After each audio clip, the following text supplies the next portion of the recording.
दोस्तों नमस्कार। हमने इससे पहले वाले वीडियो में समस्थानिक पर बात करी थी। किस पर बात करी थी? समस्थानिक। और समस्थानिक क्या होता है उसको समझते हुए हम समभारिक पे बात करने वाले हैं। समस्थानिक को समझते हुए, अब समस्थानिक को समझते हुए अगर हम अगली बात करना चाहते हैं समस्थानिक व समभारिक, क्योंकि समस्थानिक हमको जानकारी होगी तो ये पता रहेगा। परमाणु में किसी तत्व के परमाणु में इलेक्ट्रॉन, प्रोटॉन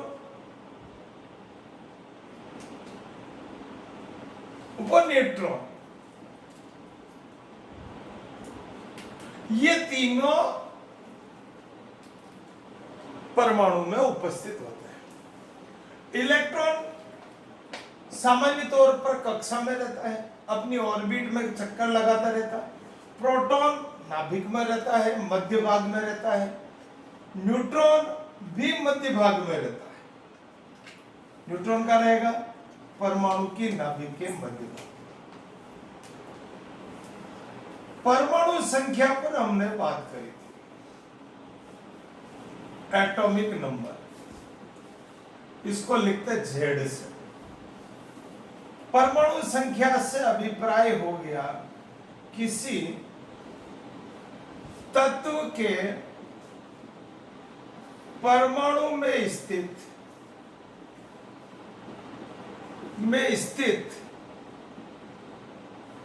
प्रोटॉन की संख्या। प्रोटॉन की संख्या परमाणु संख्या क्या कहलाती? परमाणु संख्या। ये हमने कल बात कर ली थी। और प्रोटॉन और इलेक्ट्रॉन हमेशा किसी भी परमाणु में बराबर होते हैं। एक नाभिक में होता है, दूसरा कक्ष में होता है या ऑर्बिट में होता है। इन दोनों की संख्या हमेशा समान रहती है। फिर द्रव्यमान संख्या, द्रव्यमान संख्या, और इसको ए से लिखा था। किससे लिखा था? ए से। किसी तत्व के परमाणु में प्रोटॉन और न्यूट्रॉन की संख्या का योग द्रव्यमान संख्या कहलाती है। फिर समझे, ए बराबर total of p plus n. Proton धनावेशित, इलेक्ट्रॉन ऋणावेशित और न्यूट्रॉन उदासीन। जब न्यूट्रॉनों की संख्या बदलती है, किसी तत्व के अलग अलग परमाणुओं में न्यूट्रॉन की संख्या में परिवर्तन आता है, न्यूट्रॉन की संख्या में परिवर्तन आता है तो कहलाता है समस्थानिक। क्या कहलाता है? समस्थानिक। लेकिन जब एक ही तत्व के, लिखेंगे समभारिक पर बात कर रहे हैं हम, समभारिक जिनके भार बराबर हो, भार, लेकिन प्रोटॉन की संख्या अलग अलग हो। ऐसे अलग अलग तत्व जिनमें द्रव्यमान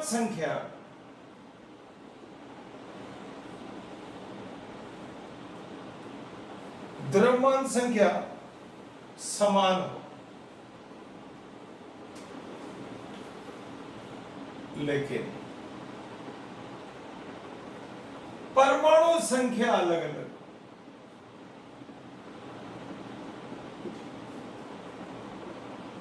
अलग हो, उसे समभारिक कहता है, उसे समभारिक। समभारिक एक आध उदाहरण से आपको समझ में आ जाएगा।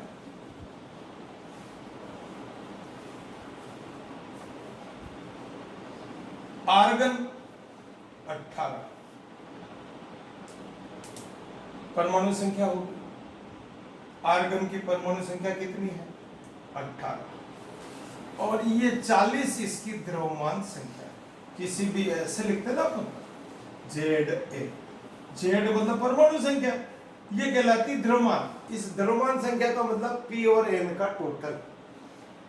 आर्गन का इलेक्ट्रॉनिक विन्यास हो गया 2 8 8 2 8 8। पोटेशियम 19, ये कितना हो गया? 40। कैल्शियम 20 Ca और 40। समझना है आपको इसमें क्या अंतर आ रहा है। 2 8 8 1 2 8 8 2। हम बात कर रहे हैं कि यदि द्रव्यमान संख्या अगर समान आए, देखिए हर एक में आर्गन में 40 है, पोटेशियम में 40 है और कैल्शियम में भी 40 है। यहां पर ऑर्गन का इलेक्ट्रॉनिक विन्यास है 2 8 8। टोटल परमाणु और इलेक्ट्रॉन की संख्या कितनी होगी? 18। पोटेशियम में 19, कैल्शियम में 20। लेकिन यहां पर इनकी द्रव्यमान संख्या समान आ रही है। अंतर किसमें आ रहा है? परमाणु संख्या। अंतर किसमें? परमाणु संख्या में अंतर। किसमें अंतर है? परमाणु संख्या में अंतर। समान कौन? द्रव्यमान संख्या। द्रव्यमान संख्या इसमें समान आ रही है। और जब इस ऐसी स्थिति जब प्राप्त होती है उसको कहते हैं समभारिक। इनके भार बराबर आ रहे हैं। आर्गन का, पोटेशियम का और कैल्शियम का भार बराबर। एक और उदाहरण देख सकते हैं। कार्बन 6C14 और 7N14, यह भी उदाहरण है।